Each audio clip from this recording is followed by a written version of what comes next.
Hello friends, कैसे हैं आप सब? ठीक हैं, खैरियत से हैं दोस्तों। एक मूवी का जो है ट्रेलर रिलीज़ हुआ है जिसका नाम है टोटल धमाल। और आज जो है सादिक भाई और हम बात करेंगे टोटल धमाल के हवाले से। सादिक भाई, टोटल धमाल का ट्रेलर कैसा लगा? मुझे तो बहुत अच्छा लगा। मतलब इतने टाइम बाद मैं इंदर कुमार की कोई फिल्म देख रहा हूँ कॉमेडी। मैंने बचपन में उनकी बहुत सारी फिल्में देखी है जो लाइट हार्टेड होती थी और बड़ी मज़ेदार होती थी, जैसे दिल हो गई, बेटा हो गई, मन हो गई, फिर मस्ती उन्होंने बनाई है। मस्ती, ग्रैंड मस्ती बनाई थी। एग्जैक्टली। तो कुछ फिल्मों के नाम है, सारी फिल्मोग्राफी के तो मैं नाम नहीं ले सकता। फर्स्ट धमाल इन्होंने बनाई थी। बिल्कुल। तो मुझे इनका वो एक ना यूनिक कॉमिक टच नज़र आता है, जो मुझे इश्क में एक बार नज़र आया था। इश्क भी इनकी फिल्म थी। तो इनकी यूनिक क्रिएटिव कॉमेडी होती है, तो वहाँ मुझे वो नज़र आती है। तो इंदर कुमार इज़ एक बहुत इनोवेटिव कॉमेडियन है।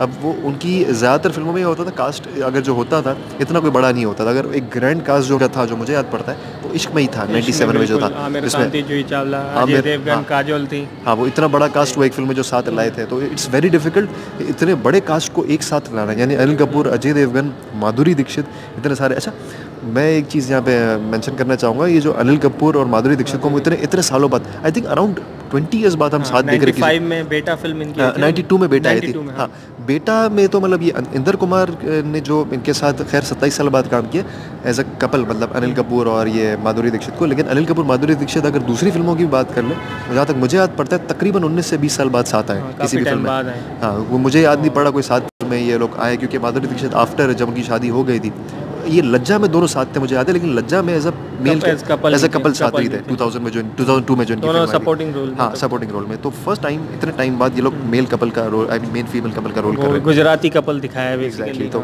वो मुझे बहुत स्पेशल लग रहा है। तो मेन जो मुझे इस फिल्म का यूएसपी नजर आ रहा है वो यही आ रहा है। फिर अजय देवगन भी ऐड किया गया है, उनको भी। अजय देवगन जो कॉमेडी फिल्मों के इस तरह की कॉमेडी फिल्मों के स्पेशलिस्ट है। गोलमाल हो गई, ऑल द बेस्ट हो गई।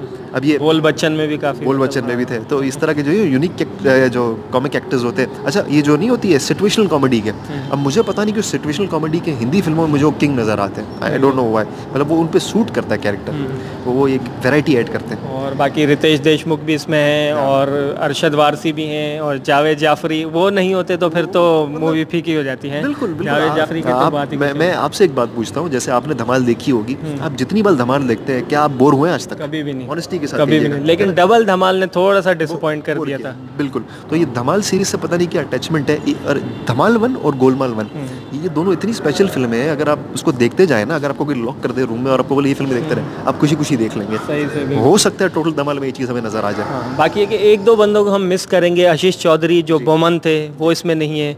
उनके ना होने से थोड़ा बहुत फर्क पड़ेगा। और सबसे बड़ी चीज़ जो असरानी साहब इसमें नहीं है, वो उनको भी मतलब ज़रूरी होना चाहिए। बहरहाल ये तो अब डायरेक्टर की मर्जी है किसको वो फिल्म में रखते हैं, किसको नहीं। लेकिन ओवरऑल बाकी तो मेरे ख्याल में जब दमदार कास्ट है इसकी, बहुत पावरफुल कास्ट पकड़ा है। अब इसका मुझे जो लगता है, या तो ये एक बहुत बड़ी ब्लॉकबस्टर होगी मूवी, मतलब बिजनेस तो कर लेगी। बिजनेस पॉइंट ऑफ व्यू से इतनी बड़ी कास्ट है और इतना नाम है, तो इतना तो ज़रूर है। या तो मुझे लग रहा है कि ये काफ़ी वो जो है ना डिजास्टर साबित हो सकती है। आई होप नॉट होगा। इसका बजट भी अच्छा खासा है, 100-120 करोड़। इतना बड़ा कास्ट आपने लिया तो पैसा तो आपका लगेगा। लेकिन गोलमाल अगेन भी देख ले, इतनी कोई खास स्टोरी उसकी नहीं थी, लेकिन फिर भी बिजनेस तो कर गई थी, है ना? बिल्कुल। तो उस हिसाब से तो ये भी, मुझे तो ये लग रहा है टिकट सेल्स में ये फिल्म इतना कमा लेगी, बट डिजिटल राइट्स और इन सब चीज़ों में फिर बाकी जो इसका, जैसे मैंने कहा था, मेन यूएसपी अनिल कपूर और उसको माधुरी दीक्षित को लोग साथ देखना चाहते हैं। मैं खुद एज अ पर्सनल फैन उसको देखना चाहूँगा साथ। तो मुझे लगता है कहीं ना कहीं से फिल्म तो पैसा कमा लेगी।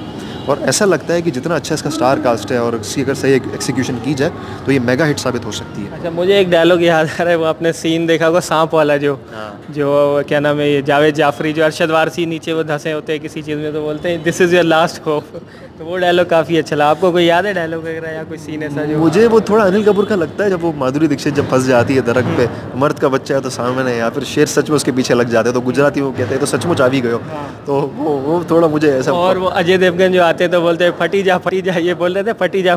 बिल्कुल। अच्छा, एक जो मुझे स्पेशल लग रहा है ना, जो मुझे बहुत कॉमिक टच ज़्यादा हो सकता है जिस चीज़ का, वो जैकी श्रॉफ की नरेशन है। वो देखा होगा, वो बोलते हैं 1 2 3 प्रेस कीजिए, 1 में 2 में ये सुनो, 3 में कैसा है बिड़ू। तो वो कहते हैं। अच्छा, हम एक चीज़ भूल रहे हैं जो कि बहुत गलत बात है, नाइंसाफ़ी हम कर रहे थे। अच्छा, वो हमने वीडियो भी एंड नहीं की, जॉनी लीवर को हम भूल लेते हैं। Auto pilot exactly. अच्छा, ऑटो पायलट को किस तरह उन्होंने किया है ऑटो पायलट मोड में, यानी पहले ऑटो रिक्शा था, फिर ये प्लेन में बना। अच्छा, जॉनी लीवर राजपाल यादव दोनों है, जहाँ तक मैंने पढ़ा है उसको। तो ये बड़ी स्पेशल, इतने साल बाद जॉनी लीवर और Rajpal Yadav, king of comedies है दोनों। मतलब जो आपको अपने एक्सप्रेशन से हंसा देते हैं, इनको डायलॉग्स बोलने की ज़रूरत नहीं पड़ती है। आप इमेजिन कीजिए कैसी फिल्म होगी। और जॉनी लीवर अगर आपको याद हो, ऑल द बेस्ट में इनका रोल था, जिसमें पूरी फिल्म में वो साइलेंट थे, वो तोबो जब बने थे, बिल्कुल तोबो बोलता है, यस, वो इस तरह से। फ्रेंड्स, आपको हमारे एक्सप्रेशन से, हमारे फेस को देख के लग रहा हो कि हमें ट्रेलर तो अच्छा लगा है, अब आप लोग को शायद अच्छा इतना ना लगा हो, लेकिन एटलीस्ट ये कि वो जो दूसरी आज के कुछ बीच में ऐसी फिल्में आई हैं, मैं किसी का नाम लूँ, उससे तो बेहतर ही होगा। जो मतलब टाइम वेस्ट हो रहा है, एटलीस्ट टाइम तो पास अच्छा हो ही जाएगा। क्या ख्याल? टाइम भी पास होगा, और ये देखें कॉमेडी फिल्म ऐसी है ना जो लोगों को अटैच करती है, मतलब सारे, क्योंकि देखिए इसमें कोई ऐसा कॉन्ट्रडिक्टरी पॉइंट होगा ही नहीं, मतलब ये सिर्फ लाफिंग स्टॉक, मतलब ये एक अच्छी तरीके से एक आपकी लाइफ में अगर स्ट्रेस है, टेंशन है, तो आप ज़ाहिर है कॉमेडी को प्रेफरेंस देंगे। तो इनका टारगेट हमेशा इंदर कुमार की फिल्मों का यही रहा है कि लाइट हार्टेड फिल्में बनाते, और लोग जो सिनेमा गोअर्स हैं उनको एक कोशिश ये करते हैं अगर वो बाहर निकले तो हंसते हुए खेलते हुए बाहर निकले, जो इनका हमेशा से इंटेंट रहा है जहाँ तक मैंने इनकी फिल्में देखी है। तो मुझे लगता है इनका यहाँ भी इनकी ये कोशिश रहेगी। चले तो 22 जो है फ़ेब का इंतज़ार है, 22 फ़ेब को ये रिलीज़ होगी, तो और होपफुली आपको ये जो ट्रेलर रिव्यू अच्छा लगा होगा।